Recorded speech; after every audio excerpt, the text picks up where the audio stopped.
먼저 우리 마음속에 가득한 더러운 것을 먼저 버리고 그 다음에 받으라.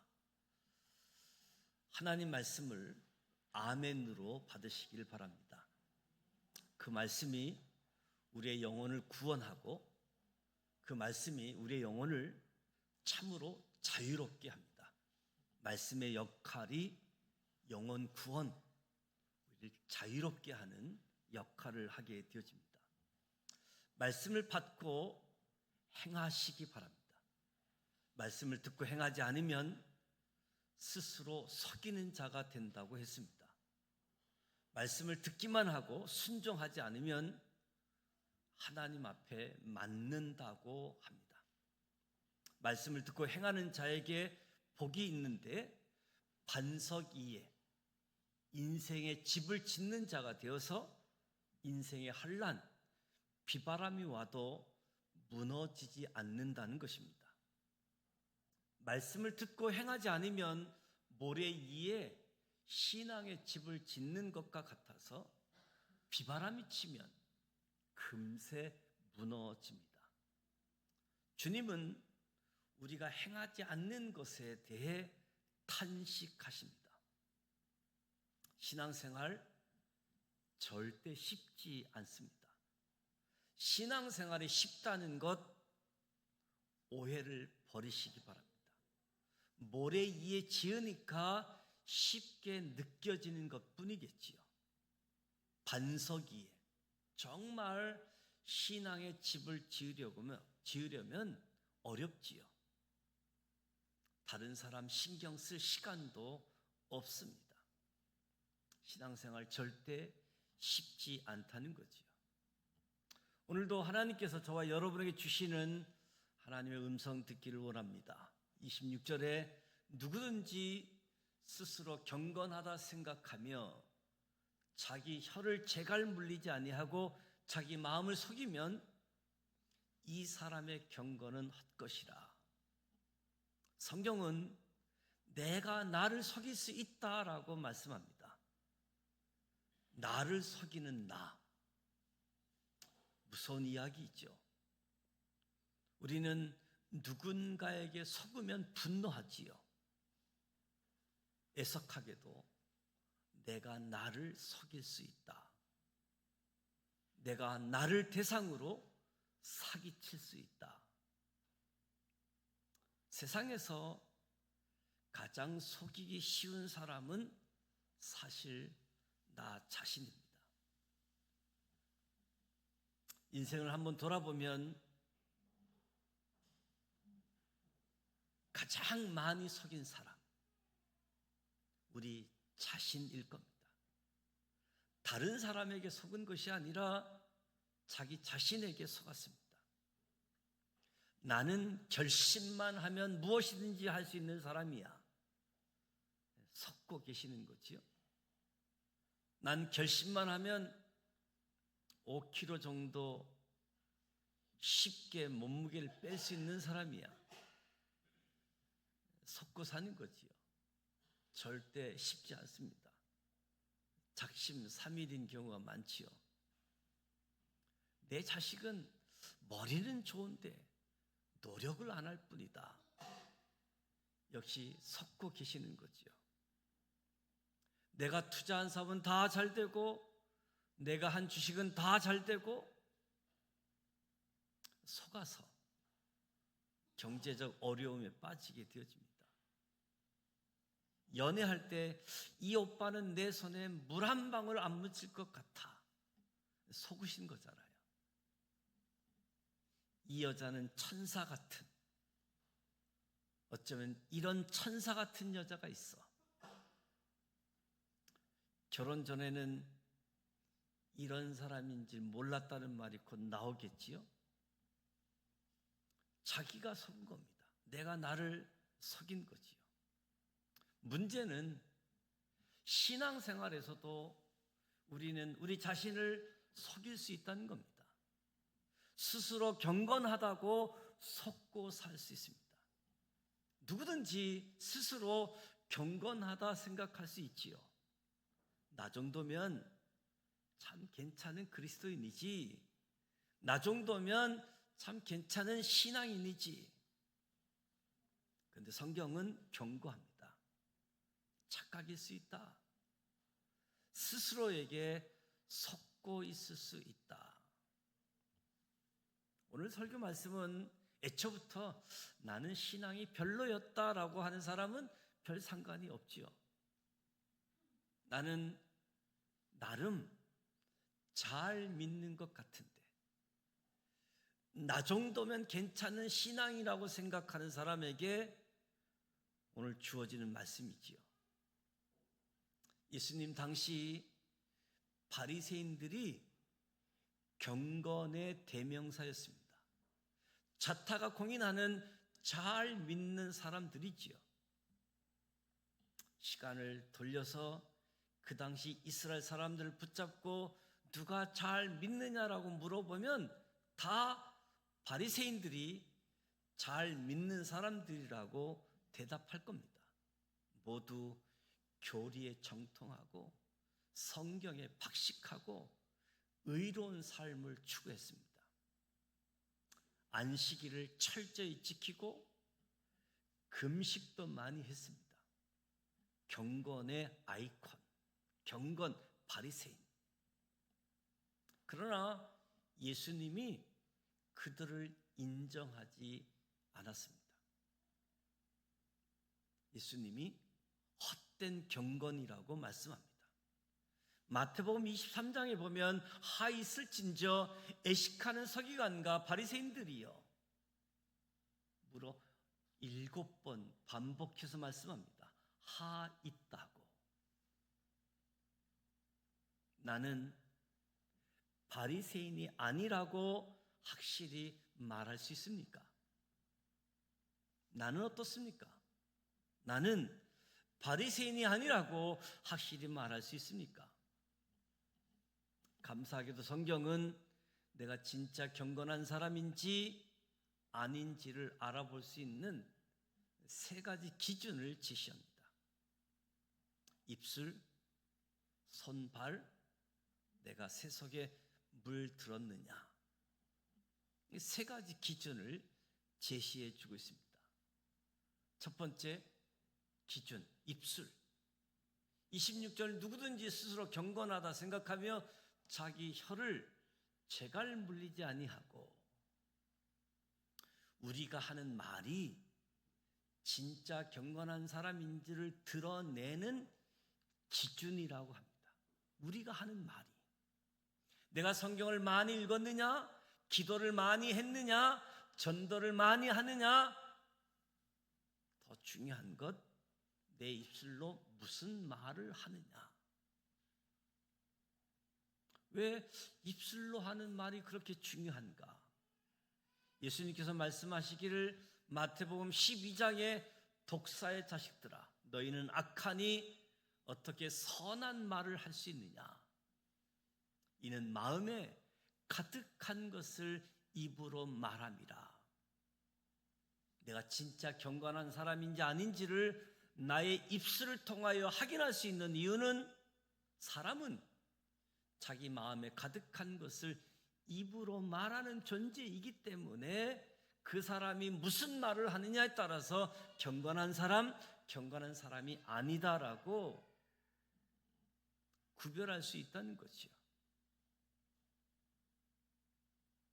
마음은 눈에 보이지 않지만 내 마음에 무엇으로 가득한지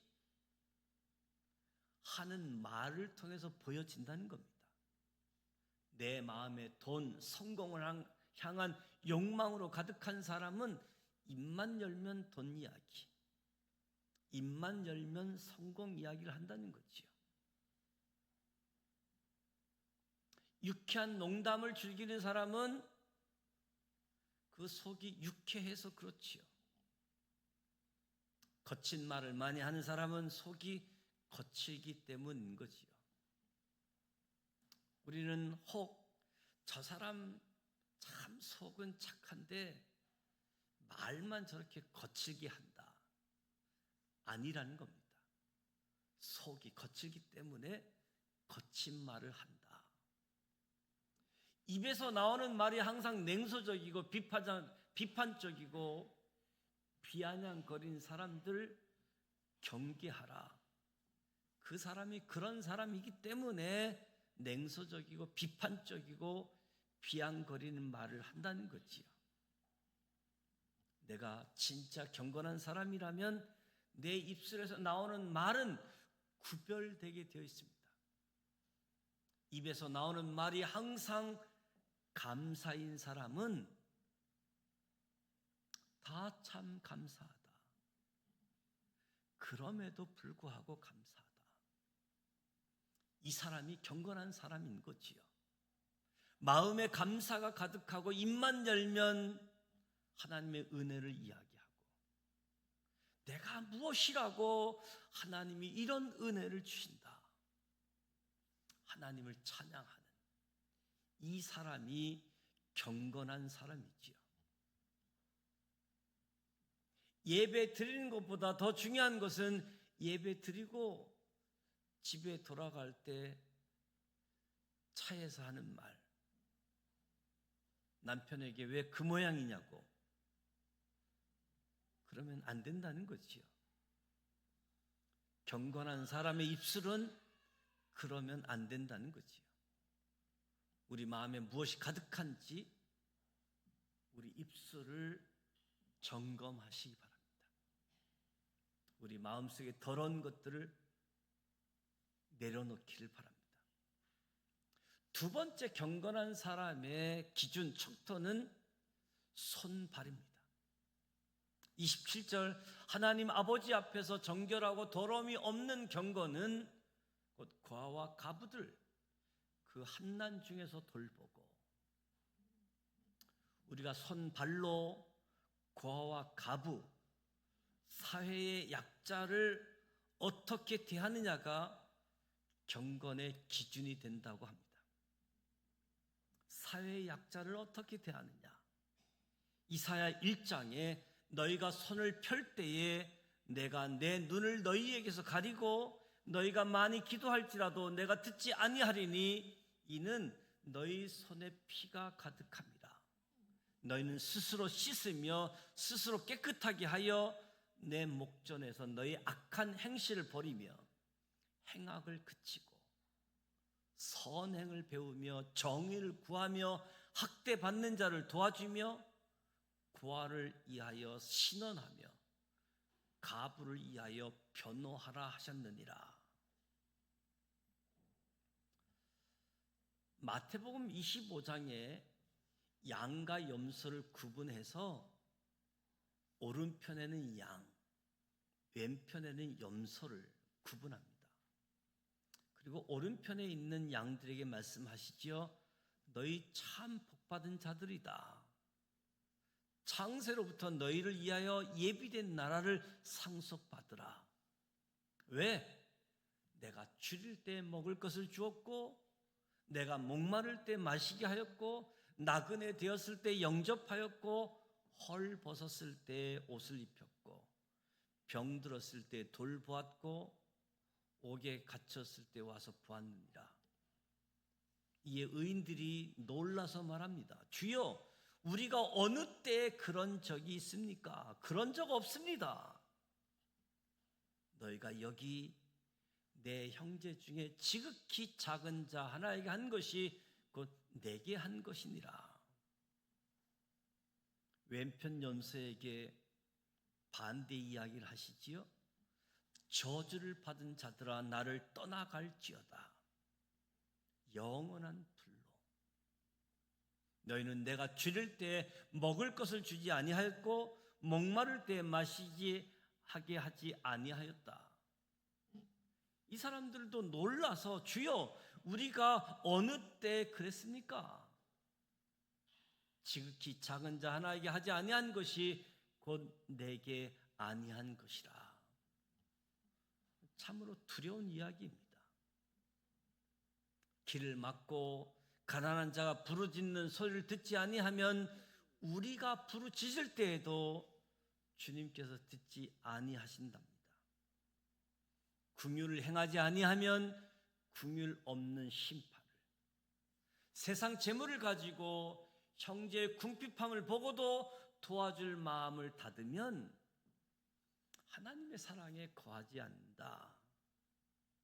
주님의 마음이 내 안에 있어야 손발로 섬기게 될 줄 믿습니다. 초대교회가 성장할 수 있었던 이유는 초대교회 성도들에게 예수님의 마음이 있어서 그 마음으로 가난한 자를 돌보았기 때문에, 사회학자의 분석에서도 기독교가 로마의 주도적인 종교가 된 이유는 초대교회 사람들의 보이는 모습이 다른 종교인들과는 달랐기 때문이다. 선교는 매력의 감염이었다라고 합니다. 선한 사마리아 이야기를 좋아하는데 기독교 역사에 선한 제사장, 선한 레인이 많았습니다. 사람들이 마음을 얻은 것이지요. 저와 여러분이 다시 선한 제사장, 선한 레인이 되기를 소원합니다. 이것이 끝이 아니지요. 경건한 사람의 세 번째 기준을 야고보가 제시하는데 27절에 또 자기를 지켜 세속에 물들지 아니하는 그것이니라. 내가 세상으로부터 오염되는 것을 막아야지 됩니다. 아무리 입술로 은혜로운 말을 하고 아무리 가난한 자를 돕고 구제해도 내가 나를 지키지 못해 세속에 물들어 버리면 경건한 사람, 경건한 그리스도인이 아니라는 말이지요. 나를 지켜 세속에 물들지 말아야 한다는 말은 세속의 물결이 우리를 공격한다는 말이지요. 공격하니까 물들지 말라. 세상의 가치관, 세상의 문화, 세상의 논리가 우리를 오염시키려고 합니다. 사람들은 남들도 다 이렇게 사는데, 나만이 아니고 다른 사람들 다 이렇게 사는데 경계하시기 바랍니다. 남들이 다 술 마시니 교회 다니는 사람들도 술 마신다고 하지요. 이것이 문제이지요. 하나님께서 너희는 이 세대를 본받지 말라고 말씀하셨습니다. 세상의 물결에 점령당하지 마십시오. 점령당한다라고 하는 것은 내가 죽었다는 말입니다. 살아있는 물고기는 속임기가 가득한 바다 속에 살아도 소금에 절여지지 않습니다. 죽은 물고기는 절여지지요. 죽었기 때문에. 내가 어떻게 세상의 물결에서 나를 지킬 수 있는가? 어떻게 나를 세속의 흐름, 공격 속에 지킬 수 있는가? 두 가지가 있는데요. 하나는 엽청을 치라. 하나님께서 노아의 방주에 너는 고표로 나무로 너를 위하여 방주를 만들되 그 안에 칸들을 막고 엽청을 그 안팎에 칠하라. 왜 엽청을 칠하라고 합니까? 엽청을 칠해야 물이 배 안으로 들어오지 않기 때문이지요.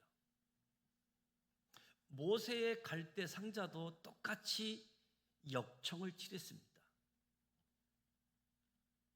그를 위하여 갈대 상자를 가져다가 엽청과 나무 진을 칠하고. 왜? 그래야 물이 들어오지 아니하니까. 방주, 갈대 상자가 히브리어로 테바, 교회가 테바입니다. 교회 안팎으로 엽청을 칠해서 세상 물결이 들어오지 않기를 소원합니다. 바다 한복판에 있어도 배 안에 물만 들어오지 않으면 괜찮습니다. 근데 물이 들어오면 배가 침몰하는 것은 시간 문제이지요. 세상이 아무리 무섭게 타락해서도 세상 물길이 내게 들어오지 않으면 괜찮은 거지요. 그런데 그 물결이, 세상 물결이 들어오면 내가 무너지는 것은 시간 문제다. 저와 여러분은 우리의 안팎을 말씀의 역청으로 칠하시길 바랍니다. 세상에서 나를 지키는 또 하나의 방법은 내 안을 채워야지 됩니다. 세상의 영향력은 물결처럼 서서히 스며드는 것만 같지는 않습니다. 노골적으로 힘을 가지고 우리를 압박하기도 합니다. 여기저기서 힘으로 우리를 압박합니다.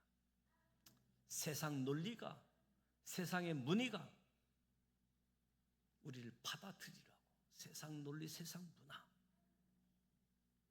우리 보고 받아들이라고 압박하고 있는데 어떻게 이겨낼 수 있겠습니까?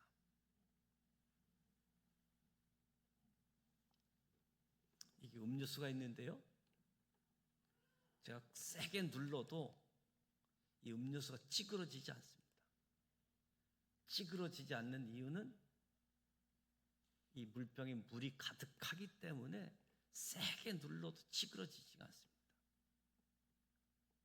물을 비우고 누르면 어떻게 되겠습니까? 쉽게 찌그러지죠. 물이 없는 것. 비밀은 이 안에 무엇이 채워져 있으면 아무리 강한 힘으로 압박해도 찌그러들지 않습니다. 근데 이 안이 비어 있으면 쉽게 찌그러지게 되어지는 거지요. 동일한 압력을 가하는데도 채워져 있는 것과 채워져 있지 않는 것의 차이. 세상에 배울 것이 참 많습니다. 영적 논리도 그러합니다. 예부에서 세상의 논리, 세상의 가치관이 아무리 우리를 압박해 와도 내 안에 하나님의 말씀이 가득 차 있는 사람은 찌그러지지 않습니다. 내 안에 하나님의 영으로 가득 차 있는 사람은 쉽게 찌그러들지 않습니다. 왜 우리가 찌그러듭니까? 내 안에 하나님의 말씀이 없기 때문에, 내 안에 하나님의 영이 충만히 계시지 않기 때문이지요. 왜 내가 그동안 세상 친구들의 압력에 그렇게 굴복했을까? 왜 이리저리 찌그러진 삶이었을까? 내 안에 채워진 것이 없기 때문에. 성경에 나오는 요셉, 다니엘과 세 친구들, 자기를 지켜서 새 속에 물들지 않았던 사람들이지요. 그들은 강한 압박에도 불구하고 이겨냈습니다. 그들의 마음에 하나님의 말씀, 하나님의 영으로 충만했기 때문이죠. 저와 여러분도 그렇게 되기를 소원합니다. 27절은 외적인 경건, 내적인 경건 두 가지 다 이야기합니다. 외적 경건, 내적 경건 둘 다 중요하지요. 교회 역사를 보면 신기하게도 어느 한쪽에 치우칠 때가 많습니다. 사회를 구원하려다가 개인 경건을 놓치는 것도 문제고, 개인 경건에만 치우치다가 사회의 문제를 외면하는 것도 문제였습니다. 하나님은 균형 있는 교회를 찾고 계십니다. 하나님은 균형 있는 경건한 사람을 찾고 계십니다. 이것도 행하고 저것도 버리지 않기를, 참 경건한 사람이 되기를 축복합니다. 나는 정말로 하나님이 인정하는 경건한 사람인가? 내 입술에서 나오는 말은 무엇인가? 내 마음의 말씀으로 주님으로 채워져 있지 않는데, 내 마음에 주님의 마음이 없는데 어떻게 섬기며 어떻게 예부의 유혹을 이겨내겠습니까? 오늘 부끄러운 모습으로 주님 앞에 나왔사오니 주님, 하나님의 말씀으로 하나님의 영으로 나를 채워 주시옵소서. 그래서 경건한 입술, 경건한 손발, 세상의 유혹과 힘으로부터 나를 지키는 경건한 사람 되기를 정말로 소원합니다. 내 안에 주님의 마음이 없어서 가난하고 연약한 이를 돌보지 못하고 섬기지 못하고, 내 안에 주님의 말씀, 주님의 영이 충만히 거하지 않아서 세상 유혹, 세상의 압박에 쉽게 찌그러지며 살았습니다. 나를 불쌍히 여겨 주옵소서. 이제는 정말 내가 주님으로 채워지기를 원하며 하나님의 영으로 충만하기를 원하며 하나님이 인정하는 경건한 사람, 경건한 성도가 되게 하여 주옵소서. 주님 내 안에 계시고 주님 나를 채워 주옵소서. 기도하면서 우리의 입술, 우리의 손발, 세상의 문화, 세상 가치관이 우리에게 압박해도 찌그러들지 않는 경건한 사람으로 살아가기를 주님의 이름으로 축복합니다. 기도합니다. 하나님 아버지,